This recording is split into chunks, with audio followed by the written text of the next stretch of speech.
لوگوں کے درد کو بھی سمجھ. اولیاء چشت میں جس بزرگ نے اپنے زمانے میں بڑا عروج پایا ان کا نام خواجہ قطب الدین بختیار کاکی ہے.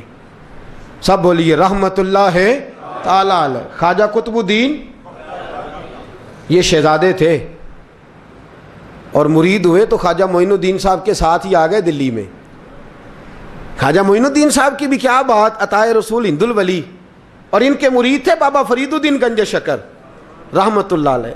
اور مجھے اللہ جانتا ہے مجھے عشق کی حد تک پیار ہے بابا فرید صاحب سے، بڑا میرا درد ان کے ساتھ.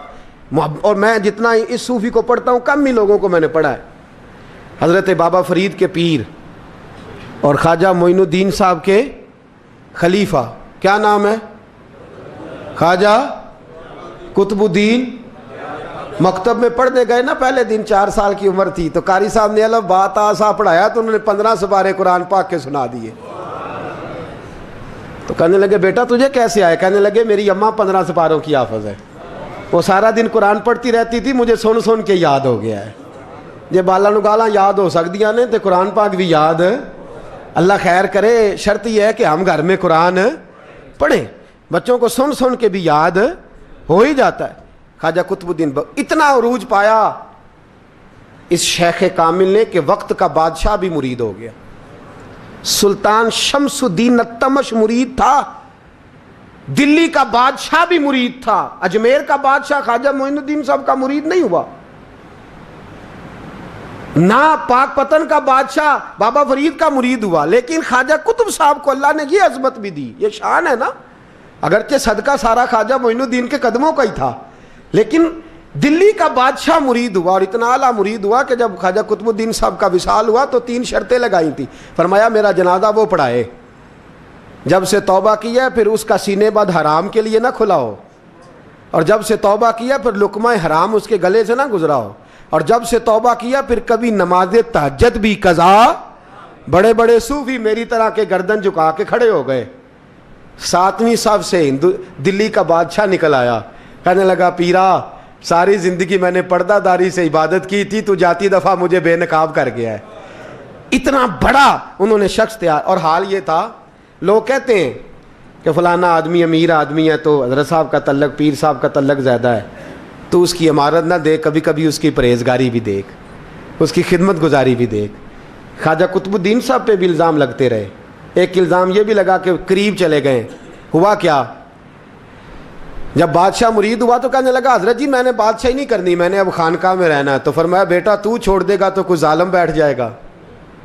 تو حضور پھر کیا حکم ہے؟ فرمانے لگے تو نے کرنی ہے. تو کہا حضور آپ وہ کہاں ہوتے ہیں، میں کہاں ہوتا ہوں، دل ہی نہیں لگتا.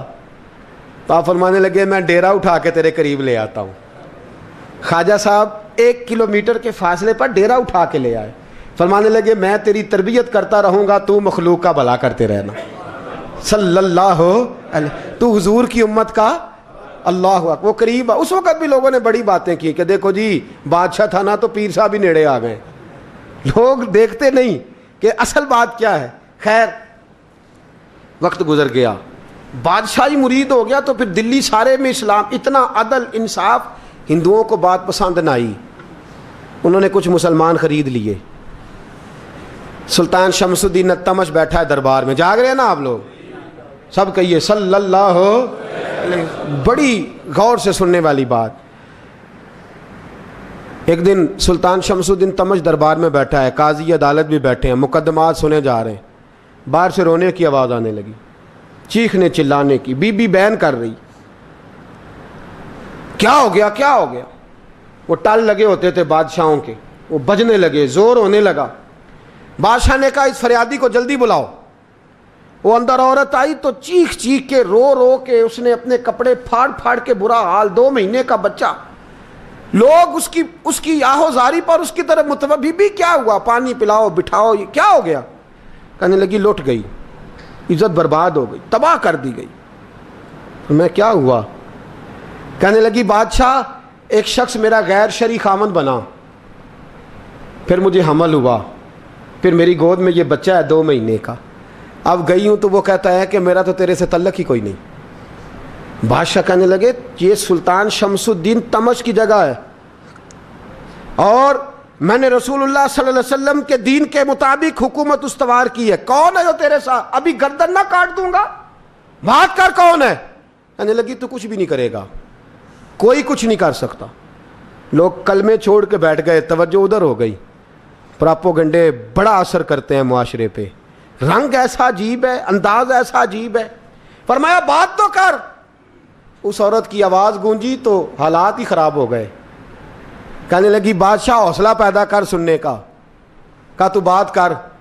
کہنے لگی میرے گود میں جو بچہ ہے یہ قطب الدین بختیار کاکی کا ہے, یہ تیرے پیر کی ناجائز اولاد ہے. اٹھاؤ, پروفیسر سلیم چشتی نے پی ایچ ڈی کی ہے, وہ لکھ رہے ہیں اس واقعے کو. تیرے پیر کا ناجائز بچہ ہے. ہاتھ کانپنے لگے بادشاہ کے. کہنے لگے یا اللہ کبھی تو قیامت برپا کر دے تو معاملہ ٹھیک ہو جائے, میں تیری زبان کھینچ دوں گا تیری گر. تو نے بات کیسے کی؟ کہنے لگی میں نے کہا تھا نا تیرے اندر حوصلہ نہیں, میری عزت تار تار ہو گئی اور تو پیر بچا رہا ہے. اللہ اکبر.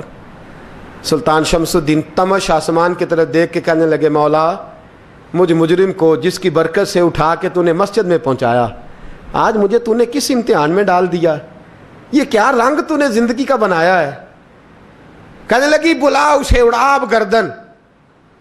اللہ اکبر. خواجہ قطب الدین بختیار کاکی, ذرا اس جگہ پہ اپنے آپ کو کھڑا کر کے دیکھ میرے دوست. جو شخص دلی کے بازار میں نکلے تو دکانیں بند ہو جائیں, عورتیں گھروں میں گھس جائیں, جس کے نام پر چرچے ہوں دین کے, وہ شخص لاٹھی ٹکاتا ٹکاتا. عرس منانے آسان ہے, ڈھول ڈمکے کر کے گھروں کو جانا آسان ہے, پر ذرا ان کی راہوں کا مسافر تو بن انہوں نے انداز کیا اختیار کیا. حضرت خواجہ قطب الدین بختیار کاکی, خبر پھیل گئی. اتنی شہرت پاکیزگی کی نہیں ہوئی تھی جتنی اس جرم کی ہوئی. لاٹھی ٹکاتے ٹکاتے جب پہنچے نا بادشاہ کے دربار میں, بادشاہ اٹھنے لگا, قاضی اٹھنے لگا, لوگ اٹھنے لگے, تو قطب الدین بختیار کاکی کی آنکھوں میں آنسو آئے.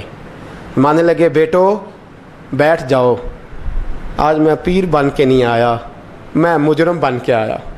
اور کہا میرے مالک کا انصاف بھی دیکھو. دلی کا پیر آج دلی کی عدالت میں اپنے نا کردہ جرم کی صفائی دینے آیا. بڑی لاٹھی پہ ٹیک لگائی. دلی کی گلیاں بھی روتی ہیں کہ یہ کیا رنگ, اللہ یہ تیرا کیا رنگ ہے. یہ تے میں گڈی تے ہاتھ ڈور سجن دے, او جنج رکھے اونج رہنا ہے, واجب نہیں جے وچ شریعت, مندہ خسم نو کہنا اے تن میرا کنگھی ہووے. میں زلف سجن دی واواں, پوش میرے دی جتی بن جائے, میں یار دی قدمی آواں. مارو مارو مینوں مار مکاؤ, کوئی یوزر نہ پیش لے آواں, جے سونا ہی میرے دکھ وچ راضی, جے سونا ہی میرے دکھ وچ راضی, تے میں سکھ نو چلے ڈاواں. پر یار فریدا کدی مل پے سونا, یار فریدا جے کدی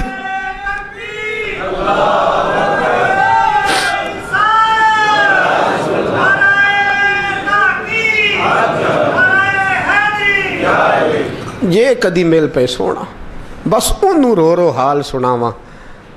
ٹیک لگائی ہے. کہنے لگی بی بی بول دے گواہی. کہنے لگی بی بی رب جانتا ہے, رب کا رسول جانتا ہے, پر میں تجھے نہیں جانتا, تو کون ہے. کہنے لگی اچھا وہ لوگوں کو بھیج کے تہجد کے بہانے پچھلے دروازے مجھے اندر بلانا, رب تیرا بھول جانا. پھر رونے لگی, پھر مکر کرنے لگی. مجھے بتائیے ایسا کوئی مقدمہ ہو تو لوگ کیا کہتے ہیں؟ یکدم حالات بدلتے ہیں کہ نہیں بدلتے؟ دلی کا ماحول ہی بدل گیا, سارا رنگ ہی بدل گیا. وہ عورت تو ہندو تھی, اس نے تو جھوٹ موٹ کے کلمے بھی پڑھ رکھے ہیں. اللہ اکبر. خواجہ صاحب پوچھتے ہیں گواہ ہے کوئی تیرے پاس؟ تو 4 کلمہ پڑھنے والے کھڑے ہو گئے. اللہ کرے کلمہ پڑھنے والے بکا نہ کریں, آمین تو کہیں. وہ کھڑے ہو کے کہنے لگے ہاں ہم نے آتے بھی دیکھا ہے, جاتے بھی دیکھا ہے. خواجہ قطب الدین صاحب نے نظر عثمان کی طرف اٹھائی, کہنے لگے اچھا جو تیری مرضی, میں گڈی تے ہاتھ ڈور سجن دے, وہ جنج رکھے اونج رہنا ہے, واجب نہیں وچ شریعت, مندہ خسم نو کہنا. کہنے لگے سلطان یار ایک رات کی مہلت نہیں دے دیتا؟ میں سویرے سلطان بھی رو پڑا کہ پیر صاحب میں نوکر اور میں بولتے ہیں اچھا حضور جیسے مرضی. باہر نکلے, خادم کہنے لگا حضور سواری پہ بیٹھ جائیں. وہ ماننے لگے نہیں یار آج پیدل جانا ہے. اس دلی کے چونکوں نے مجھے بڑی سلامیاں دی ہے, ذرا میں دیکھوں تو صحیح دلی کے بازار میری رسوائی پہ کیا کہتے ہیں. مجھے ذرا یہ پتھر بھی کھانے دے, ان کا ذائقہ بھی. پیدل گئے, دنیا سو گئی تو دلی کے بادشاہ نے اجمیر کی طرف منہ کیا. خواجہ معین الدین حیات تھے. بے خبر ہو جو غلاموں سے وہ آقا کیا ہے, بے خبر ہو جو غلاموں سے وہ منہ کیا. کہنے لگے معین الدین میں کوئی لوارس تو نہیں نا, میں کوئی لوارس ہوں کہ یہاں جو میرے ساتھ مرضی ہو جائے.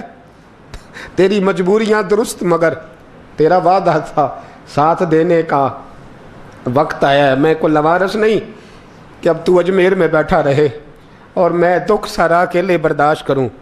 بڑھاپے کا مجھے بھی پتہ ہے, کمزوری کا مجھے بھی پتہ ہے, ذوف کا مجھے بھی پتہ ہے, پر تتی تھوڑے تھکڑے خاندڑیاں, میں بھی تو تیرے نام تو مفت بھی خاندڑیاں. مجھے بھی تو پتہ ہے نا منم غلام نے علی حیدریم قادریم تمز احمد رضا خامی زنم. میں نے بھی تو اپنا نام نہیں نا جپا, تیرا ہی جپا ہے ساری زندگی.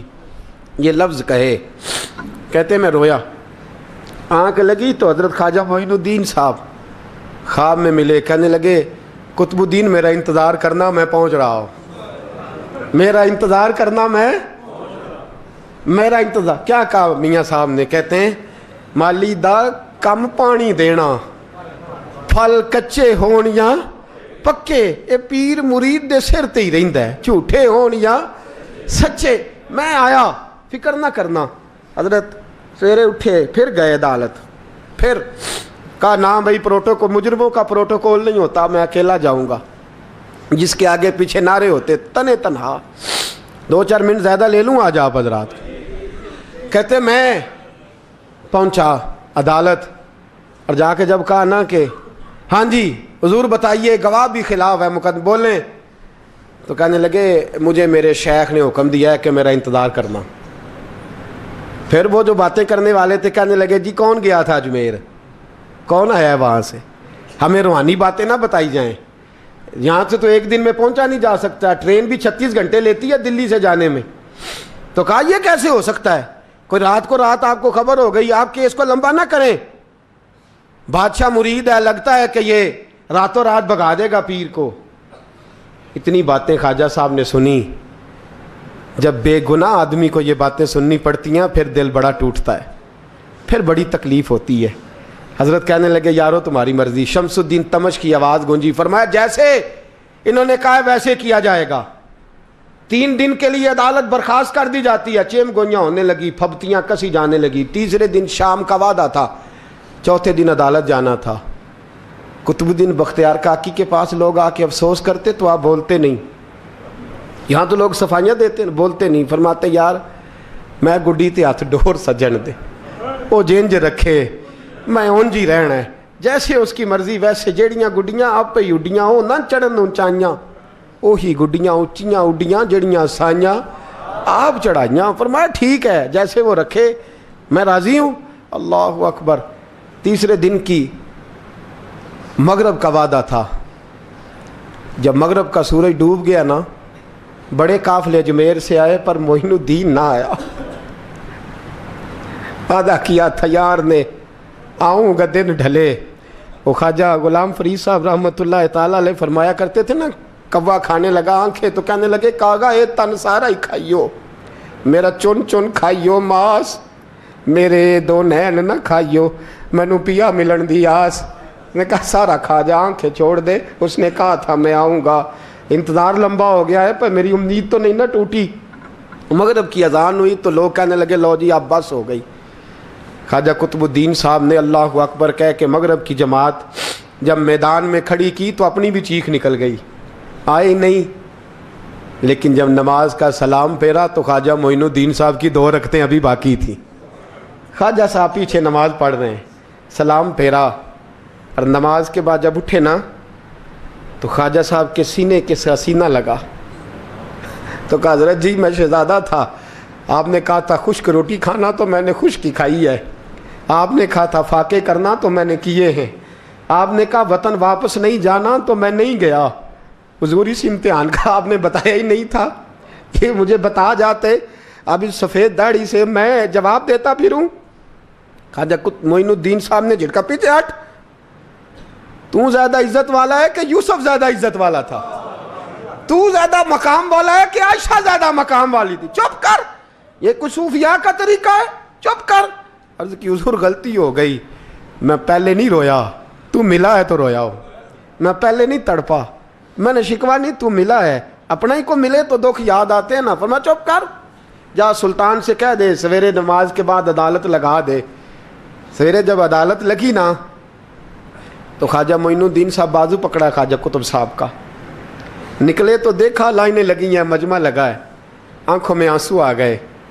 کہا حضور آپ کیوں روتے ہیں؟ فرمایا میرا دل تھا لوگ میرے کتب کی شان دیکھنے آئے, یہ کتنے بدبخت ہیں, میرے کتب کی رسوائی دیکھنے آئے. کتنے نالائق ہیں, رسوائی دیکھنے اتنے آئے ہیں, شان دیکھنے آتے ہی نہیں. اللہ اکبر. جب میدان لگا خواجہ صاحب پہنچے, عورت کو کہنے لگی اللہ سے ڈر جا, وقت تھوڑا ہے, تو مر جائے گی. کہنے لگی مجھے داستانیں نہ سنائیں. قاضی صاحب سے کہنے لگے قاضی صاحب آپ حقیقت حال سے آگاہ ہیں, خیال کریں. کہنے لگے خواجہ صاحب دلیلیں نہ دیں, گواہ لائیں, واز نہ کریں. خواجہ صاحب رحمۃ اللہ علیہ کہنے لگے گواہوں کو بلاؤ. گواہ آئے تو خواجہ معین الدین صاحب نے نظر, تم ہو میرے کتب پر, میرے کتب کے جرم کے گواہ. ان کی زبانیں کانپنے لگیں, ہاتھ کانپنے لگے. میں بولتے کیوں نہیں؟ جب ان کی نظریں جھکی تو بادشاہ کہنے لگا اگر اب تم نے گواہی نہ دی تو تمہیں میں مجرم بنا کے 80 کوڑے ماروں گا. کہنے لگا جی دیکھا ہے ہم نے تہجد کے وقت. جب سب گواہیاں پوری ہو گئیں, عورت بھی تڑپ رہی ہے, رو رہی ہے, 2 مہینے کا بچہ گود میں ہے. اب بولیے علماء ظواہر بھی کھڑے ہیں, حسد کرنے والے جلنے والے بھی کھڑے ہیں, ہندو تو ویسے ہی تالیاں بجا رہے ہیں. اجمیر کا بوڑھا, اور یہ آخری پھیرا تھا خواجہ معین الدین کا دلی میں. اس کے بعد ظاہراً دوبارہ نہیں آئے. اٹھے لاٹھی ٹکاتے ٹکاتے اور میدان کے اندر جا کے نا, بڑے میدان میں مجمع تھا, سر سجدے میں رکھا. کہنے لگے یا اللہ میں ہندوستان مرضی سے نہیں آیا, تیرے رسول کا بھیجا آیا ہوں. پھر اٹھے اور کہنے لگے مولا تیرے نبی کا فرمان ہے کہ میری امت کے علماء بنی اسرائیل کے نبیوں کی طرح ہوں گے. اگر یوسف کے لیے بچہ بول سکتا ہے تو میرے کتب کے لیے بھی بولنا چاہیے. اگر یوسف علیہ السلام کے لیے بول سکتا ہے تو میرا قطب الدین بھی سچا ہے, اس کے لیے. پھر اٹھے اس بی بی کی طرف بڑھے. لوگ کہنے لگے نہ جانے اب کیا ہوگا. جب اجمیر کے بادشاہ نے, عطا رسول نے, ہند الولی نے, امام الاولیاء نے کپڑا کھینچا اور کہنے لگے وہ بچے تو جانتا ہے نا تیرا باپ کون ہے, 2 مہینے کا بچہ. جب نانا بولا تو بی بی کہنے لگی اب کیا کر رہے ہو, بچے بھی کبھی بولے ہیں. میں بی بی چپ کر, ان اللہ علی کل شیء قدیر, میں کمزور رب کا ماننے والا نہیں, قدرتوں والے رب کا ماننے والا ہوں. وہ چاہے تو بچے بھی بولتے ہیں. قرآن کہتا ہے حضرت عیسیٰ بولے تھے انی عبداللہ آتانی الکتاب. مریم بھی تو ولی اللہ تھی, وہ نبی تو نہیں تھی. اگر ولی اللہ بنی اسرائیل کا ہو بچہ بول سکتا ہے, تو اگر ولی اللہ محمد عربی کی امت کا ہو تو بچہ پھر بھی بول سکتا ہے. یوں کپڑا ہٹایا, بچہ بول. 2 مہینے کا بچہ ماں کی گود میں اٹھ کے بیٹھ گیا اور بچہ بول کے کہنے لگا السلام علیکم یا ولی اللہ. جب یہ لفظ ادا کیے تو نعرے لگنے لگے, لوگ رونے لگے. بی بی بے ہوش ہو کے گری. فرمانے لگے مجھے سلام نہ کر, میرے کتب کی بات بتا. کہنے لگا قسم ہے اللہ کی عزت کی, وہ سامنے مجمع جو سردار بیٹھا ہے وہ میرا باپ ہے. قطب الدین تو بے گناہ ہے, قطب الدین تو بے گناہ ہے, میرا باپ تو وہ بیٹھا ہے. یہ قاضی بھی سازش میں شریک ہے. کئی مسلمان خریدے گئے, یہ گواہ خریدے گئے. جب گواہی ہو گئی, بچہ یہ لفظ کہہ کے اللہ اکبر کہتا ہوا پھر چپ کر گیا. خواجہ قطب الدین صاحب کا بازو پکڑا, خواجہ معین الدین صاحب نے مجمع سے باہر نکلے. لوگ کہنے لگے حضور آپ کچھ بولتے نہیں. فرمانے لگے جس نے بولنا تھا وہ بول چکا ہے, جس نے بولنا تھا وہ جو جادو, وہ جو سر چڑھ کے بولے. فرمایا تم نے افواہوں پہ نظر رکھی اور میں نے اللہ کی قدرت پہ نظر رکھی. تم نے اس کے کردار کو جھنجھوڑا اور میں نے اس کے کردار کو تعمیر کیا. حضرت سلطان شمس الدین تمش بھی پیچھے دوڑے، کہا حضور کہاں لے جا رہے ہو؟ فرمایا کتب میرا ہے، میں جمائر ساتھ لے کے جا رہا ہوں، اب میں نے اپنا بچہ تمہارے سپرد اب میرے پاس رہے گا، تم نے ستایا میری اولاد کو، اب یہ میرے پاس رہے گا، میں نے نہیں تمہیں دینا۔ لوگ راہیں بچھا کے نظریں بچھا کے بیٹھ گئے، پاؤں میں گر گئے، کہنے لگے حضور ہمارے لیے نہیں، رسول اللہ کے دین کے لیے، ہمارے لیے نہیں، تعمیر شریعت کے لیے، ادائے سنت کے لیے چھوڑ جائیے۔ خواجہ صاحب کہنے لگے قطب الدین جا، تجھے چھوڑ کے جاتا ہوں، اب قیامت تک کوئی تیری رسوائی کی جرت نہیں کر سکے گا۔ عزیز یاد رکھ، نہ افواہوں پہ لگا کریں، نہ کسی برادری، کسی قوم، کسی شخص کے بارے میں ایسی باتیں، یہاں تو لوگ گھڑ گھڑ کے چیزیں لاتے ہیں، گھڑ گھڑ کے چیزیں لاتے ہیں، اور جن کی ہیں ان کے پاس بڑے دلائل ہیں اپنی صفائی پیش کرنے کے لیے، جو غربا مساکین ہوتے ہیں